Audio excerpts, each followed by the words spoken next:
5 আগস্টের পর অনেক মিথ্যা মামলা নিয়ে বাণিজ্য হচ্ছে বলে জানিয়েছেন পুলিশ মহাপরিদর্শক বাহারুল আলম। হত্যা মামলার তদন্তে দোষী প্রমাণিত না হওয়া পর্যন্ত সাবেক রাষ্ট্রপতি আব্দুল হামিদের বিরুদ্ধে আইনানুগ কোনো ব্যবস্থা নেওয়া হবে না বলে জানিয়েছেন স্বরাষ্ট্র উপদেষ্টা। এই বিপরীতমুখী কাজ করলে দেশে কখনো শান্তি শৃঙ্খলা আসবে না। এই সরকারের সময় আমরা কি দেখলাম? আমরা দেখলাম সকলের বিরুদ্ধে 302 খুনের মামলা। যে লোকটা পার ব্যবসায়ী, যার বিরুদ্ধে হয়তো মানি লন্ডারিং এর মামলা হতে পারে, তার বিরুদ্ধে হয়ে গেল 302 এর মামলা। তাদের বিরুদ্ধে আমরা কিন্তু অভিযোগ দাখিল করতে পারি এই কোর্টের কাছে যে উনি মিথ্যা তথ্য দিয়েছেন। কিছু মামলাগুলো ইনভেস্টিগেশন হয় না। ইনভেস্টিগেশন হওয়ার পরে যে দোষী হবে তার আইনের আওতায় না হয়, নির্দোষীরা যেন কোনো অবস্থায় সাজা না পায়। চলছে একের পর এক নৈরাজ্য। 71-এ যেমন বাঙালিরা জয় বাংলা স্লোগান দিলে গুলি করে মারা হতো, বর্তমানে 71-এর পক্ষে কথা বললেই দেওয়া হচ্ছে ঢালাও মামলা। নির্যাতন করা হচ্ছে নিরীহ মানুষের। আওয়ামী লীগের আমলে যারা দলমতে জড়িত ছিল তাদের করা হচ্ছে হয়রানি। এবার সাবেক রাষ্ট্রপতি আব্দুল হামিদ দেশে ফেরার পরে তার বিরুদ্ধে গ্রেফতারি পরোয়ানা জারি করা হয়েছে। তবে এ বিষয়ে বেশ নড়েচড়ে বসেছেন সেনাপ্রধান। কি বললেন তিনি? বিস্তারিত জানতে আমাদের সাথে থাকুন। আর কোনো মিথ্যা মামলায় হয়রানি নয়, এমন করা হুঁশিয়ারি দিয়েছেন পুলিশের আইজিপি। সকল পর্যায়ের কর্মকর্তারা এই নির্দেশ পেয়েছেন যে নিরীহ লোককে যেন গ্রেফতার করা না। প্রিয় দর্শক, এইমাত্র সর্বশেষ গরম বাংলা সংবাদ। এবার প্রকাশ্যে আওয়ামী লীগের হয়ে মাঠে নেমেছে এবার সাধারণ জনতা। ওদিকে নির্বাচনের দাবিতে বিএনপি কি পিছিয়ে আসলো ডক্টর ইউনূস ও তারেক রহমানের বৈঠকে? তো দর্শক, আজকের ভিডিওটি খুব ইন্টারেস্টিং হতে চলেছে, না টেনে স্ক্রিনের মাধ্যমে পরিপূর্ণভাবে দেখে আসি। তো প্রিয় দর্শক, ভিডিওটি ভালো লাগলে এটা লাইক করবেন আর কমেন্ট করে মতামত জানাতে বলবেন না। তো দর্শক, ভিডিওটি কি হতে চলেছে স্ক্রিনের মাধ্যমে মনোযোগ সহকারে দেখে আসি। আওয়ামী লীগ আমাদের কাছে একটা অনুভূতি না, জীবন দিয়ে দেবো, মরে যাবো, কিছু দরকার নাই ভাই। জীবনেও যদি নমিনেশন না পাই ভাই, সারা জীবন আমি আমার 14 গোষ্ঠী আওয়ামী লীগে থেকে যাবো। আমরা আওয়ামী লীগকে ভালোবাসি, আওয়ামী লীগের একটা অনুভূতি না। সরকার বাংলাদেশে আবার দরকার, কথাটা শুনে আপনারা অবাক হবেন না। একটু শেষ পর্যন্ত ভিডিওটা দেখুন। কেন শেখ হাসিনা দরকার, বাংলাদেশে বারবার দরকার, এই মুহূর্তে দরকার, একটু চিন্তা করেন। আমরা গত 15-16 বছর গড়তে ছিলাম, কোনো আবেদন আমাদের ছিল না, কোনো আন্দোলন আমাদের ছিল না। এই যে একটু চিন্তা করে দেখুন, শুধুমাত্র একটা মেয়র পদের জন্য টাকা সরাসরি করে ফেলতেছে সেই একটা ইন্টারন্যাশনাল দল, যেটা বিএনপির মতো একটা দল গত 15 বছরে 16 বছরে তারা একটা চেয়ারের জন্য আবেদন করতে পারে না, আন্দোলন করবে দূরের কথা। বরং এখন কি কত রকমের হুমকি এবং হোয়াটসঅ্যাপ করে ঢাকা শহর পুরো দেশ বাসায় দেওয়ার হুমকি দিচ্ছেন। এই জন্য আমি বলি ভাই, একটা পরিবারে যখন সন্তানরা কথা শুনে না, মানে জাউরা টাইপের হয় আর কি, তখন ওই পরিবারের মা কি হয়, ওই পরিবারের মা ডাইনি হইতে হয়, বুঝছেন, ওই জাউরাগুলোরে সোজা করার জন্য। সুতরাং আমরা বাঙালি ভাই, ঠিক আছে, আমাদেরকে সোজা রাখার জন্য ওই ডাইনি প্রয়োজন আমাদের, ঠিক আছে। সকাল বিকাল পাচারাল করবো, তাইলে আমরা সোজা হইতে পারবো, এছাড়া আমাদের আর কোনো সোজা হওয়ার সুযোগ নাই, ঠিক আছে। এত আন্দোলন, এত কিছু শুরু হয়ে গেছে বাংলাদেশে, সবকিছুর জন্য আন্দোলন। এই জন্য বলি, শেখ হাসিনা সরকার আমাদের জন্য আসলেই দরকার। ইউনূসকে কিভাবে আপনারা প্রতিহত করতে পারেন? আমরা ইউনূস যেখানে যাবে সেখানেই ইউনূসকে আমরা কালো পতাকা দেখাবো, সেখানেই ইউনূসকে আমরা জুতা পেটা করবো, সেখানেই ইউনূসের বিরুদ্ধে। আমাদের জয় বাংলা স্লোগান নিয়ে আমরা কিন্তু আবারও মাঠে নেমেছি। আজকের প্রোগ্রামে আমরা কিন্তু আপনাদেরকে দেখাই, আমরা কিন্তু সেই জয় বাংলা স্লোগান নিয়ে কিন্তু মাঠে নেমেছি। আপনারা সবাই লাইভটা বেশি বেশি করে শেয়ার করুন। আমরা জয় বাংলা স্লোগান নিয়ে কিন্তু মাঠে নেমেছি। ঐক্যবদ্ধ হন, আপনারা সবাই সবাই ঐক্যবদ্ধ হন। দেখেন, পারভেজের নেতৃত্বে কিন্তু লাইভটা শুরু হয়ে গেছে। মহিলা সহ আমাদের মাঠে কিন্তু সবাই নেমেছে। আমরা পারভেজের নেতৃত্বে জয় বাংলা স্লোগান নিয়ে নেমেছি। দর্শক, আপনারা সবাই মাঠে নেবেন।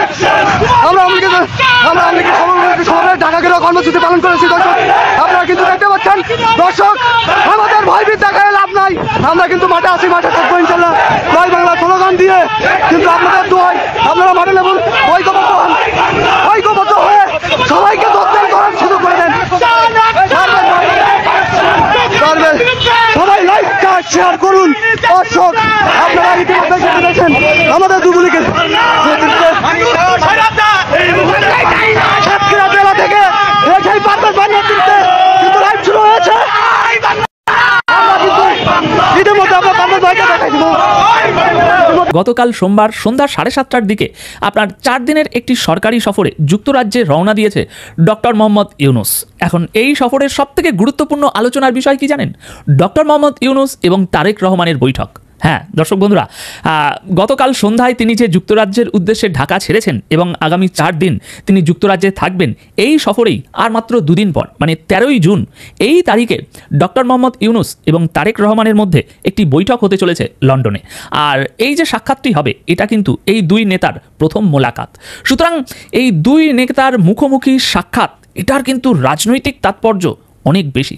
কারণ বিশেষ করে সবথেকে বড় বিষয় তারেক রহমানের দেশে ফেরার এই যে প্রাসঙ্গিকতা, এটাই। কারণ আমরা বিএনপির ইতিমধ্যে মাঠ পর্যায়ের সমস্ত কার্যক্রম দেখে নিয়েছি, নির্বাচন নিয়ে তাদের অবস্থান সব কিছুই দেখে নিয়েছি, এবং দেশের মধ্যে রীতিমতো এখন একটা যুদ্ধ অবস্থা চলছে, যেমনটা ডক্টর মোহাম্মদ ইউনূস বলে থাকেন। তো এমতো পরিস্থিতিতে তারেক রহমানের স্ত্রী দেশে এসে ঘুরে গেলেন, ওনার মা লন্ডনে গিয়ে চিকিৎসা নিয়ে আবার দেশে ফিরে এলেন, এত কিছু হয়ে গেল, আওয়ামী লীগের এত নেতা মন্ত্রী বিদেশে চলে গেলেন, কিন্তু আজও পর্যন্ত তারেক রহমান কিন্তু দেশে ফেরেননি। ইতিমধ্যে আমরা জানি যে ওনার নামে যে কটি মামলা ছিল সবগুলোই তিনি খালাস পেয়ে গিয়েছেন, কিন্তু তা সত্ত্বেও তারেক রহমান দেশে ফেরেননি। সুতরাং ওনার দেশে ফেরার এই যে প্রাসঙ্গিকতা, এটা কিন্তু খুব গুরুত্বপূর্ণ এবং এই বৈঠকে এই বিষয়টি তো উঠে আসবে। এছাড়া আপনার আগামী নির্বাচনের সময়, নির্বাচন পরবর্তী বর্তমান অন্তর্বর্তী সরকারের কি এজেন্ডা থাকবে, সেই সমস্ত কিছু। সুতরাং সব মিলিয়ে এই বৈঠকটি নিছকই কোনো সৌজন্য সাক্ষাৎ হতে যাচ্ছে যে ডক্টর মোহাম্মদ ইউনূস যুক্তরাজ্যে গিয়েছেন, তারেক রহমানও যুক্তরাজ্যে থাকেন, তাই তাদের মধ্যে একটি সৌজন্য সাক্ষাৎ হতে চলেছে, না, এমনটা আমি মোটেও ভাবছি না। এটি নিছকই সৌজন্য সাক্ষাৎ হতেই পারে না। এই সাক্ষাতের গুরুত্ব ও তাৎপর্য অনেক। এখন এই বিষয়ে, এই যে সাক্ষাৎটি হবে, এই বিষয়ে আমাদেরকে দুপক্ষ থেকেই মানে শিওরিটি দেওয়া হয়েছে। কারণ আপনার ইতিমধ্যে প্রধান উপদেষ্টার পক্ষ থেকে তারেক রহমানের সাথে বৈঠকের জন্য একটি আমন্ত্রণ জানানো হয়েছে, সে কথা আমরা গণমাধ্যমের বরাতে জানতে পারছি। এছাড়াও গতকাল বিএনপির পক্ষ থেকে ফেসবুকে স্ট্যাটাস দেওয়ার মাধ্যমে জানিয়ে দেওয়া হয়েছে যে ইউনূসের সঙ্গে তারেক রহমানের যে সাক্ষাৎটি হতে চলেছে সে বিষয়ে। সুতরাং সাক্ষাৎটি নিশ্চিত হতে চলেছে, দুপক্ষ থেকেই সেই নিশ্চয়তা দিয়ে দেওয়া হয়েছে। এবং আমরা যা জানতে পারছি, লন্ডনের একটি স্থানীয় হোটেলে দুই নেতার বৈঠক হবে। এছাড়াও বৈঠকে বিএনপির স্থায়ী কমিটির সিনিয়র কোনো নেতা যোগ দেবেন কিনা এ বিষয়ে নিশ্চিত হওয়া যায়নি। তবে দলের মহাসচিব মির্জা ফখরুল ইসলাম তিনি লন্ডনে যাত্রা করতে পারেন, এই সম্পর্কে আশা করছেন বিএনপিরই দলের মধ্যে কেউ কেউ। সুতরাং এই বৈঠকের দিকে রাজনৈতিক বিশ্লেষকদের নজর কিন্তু একেবারে টিকিয়ে রয়েছে, কারণ এই বৈঠকের মধ্যে অনেক কিছু উঠে আসতে পারে এই বৈঠকের ভিতর দিয়ে। সোমবার রাতে মানে গতকাল ইতিমধ্যে বিএনপির স্থায়ী কমিটি একটি জরুরি বৈঠক সেরে ফেলেছে। এই বৈঠককে কেন্দ্র করে দলের মধ্যে কি আলোচনা হয়েছে না হয়েছে সে নিয়ে কিন্তু দলের নেতারা একদম নীরবতা পালন করছে যে গতকাল বৈঠকে কি আলোচনা হলো না হলো। আমরা জানি যে বিএনপি বা অন্য কোনো দলের এরকম একটি বড় পর্যায়ের বৈঠক হলে সেখানে কি আলোচনা হলো না হলো কয়েক ঘন্টার মধ্যেই গণমাধ্যমে চলে আসে। কিন্তু ডক্টর মোহাম্মদ ইউনূস ও তারেক রহমানের যে সম্ভাব্য সাক্ষাৎটি হতে চলেছে, এই বিষয়ে যে বৈঠক হয়েছে, সেই বৈঠকের বিষয়ে, সেই বৈঠকে কি আলোচনা হয়েছে এবং বলা হচ্ছে যে জরুরি বৈঠক সারা হয়েছে। সুতরাং এই বৈঠকের ভিতরে কি হয়েছে না হয়েছে সে বিষয়ে একটা শব্দও দলের নেতাদের মুখ থেকে শোনা যায়নি, একদম নীরবতা পালন করা হয়েছে। এখন সবথেকে গুরুত্বপূর্ণ বিষয় যেটা, ইতিমধ্যে গত 6 জুন মোহাম্মদ ইউনূস সাহেব আগামী এপ্রিলের প্রথমার্ধে ত্রয়োদশ জাতীয় সংসদ নির্বাচন অনুষ্ঠানের কথা উল্লেখ করেছে এবং বিএনপির পক্ষ থেকে এই সিদ্ধান্তকে একেবারে নাকচ করে দেওয়া হয়েছে, আমরা সকলেই জানি।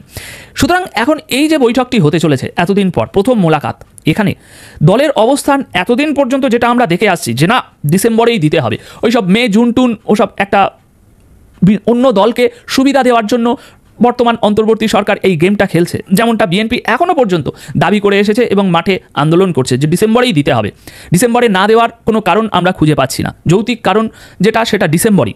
সুতরাং এই যে একটা বিএনপির স্ট্যান্ড, এই জায়গাটায় বিএনপি নমনীয় হবে কিনা সেটাই এখন সবচেয়ে বড় প্রশ্ন। এই আলোচনায় সেই সকল বিষয়গুলো উঠে আসবে, মানে 13 তারিখেই আমরা এই সমস্ত বিষয়গুলো জেনে নিতে পারবো। ঘুরে ফিরে দুটো বিষয় এখন বারবার উঠে আসছে, নির্বাচনের সময়সীমা, এটাই এখন সবচেয়ে প্রধান আলোচনার বিষয়, এবং পরবর্তী বিষয় তারেক রহমানের দেশে ফেরার যে প্রাসঙ্গিকতা সেটা। ডিসেম্বরের মধ্যে নির্বাচনের জন্য অধিকাংশ রাজনৈতিক দল সহ বিএনপি মানে একেবারে চাপাচাপি করছে, কিন্তু সেই চাপাচাপি করলেও শেষ পর্যন্ত এই দুই নেতার বৈঠক থেকে বিশেষ কিছু উঠে আসতে পারে। জল এদিকেও গড়াতে পারে, আবার একটা বিদ্রূপ কাণ্ড হয়ে ওদিকেও গড়াতে পারে, এরকম কিছু আশা করা যাচ্ছে এখন। কারণ মোহাম্মদ ইউনূস তারেক রহমানের বৈঠকটি নিছকই কোনো সৌজন্য সাক্ষাৎ নয়, এই সাক্ষাতের গুরুত্ব ও তাৎপর্য অনেক, আবারও বলছি, এবং আপনারা নিশ্চয়ই বুঝতে পারছেন।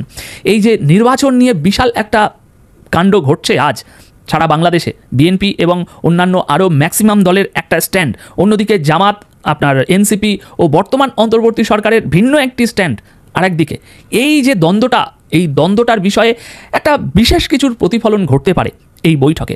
এখন বিষয়টি খুবই স্পর্শকাতর একটা বিষয়, সুতরাং এর বেশি মন্তব্য করাটা আশা করি ঠিক হবে না আমাদের, কারণ বৈঠকে কি হতে চলেছে এখন সঠিকভাবে কেউই আন্দাজ করতে পারছি না।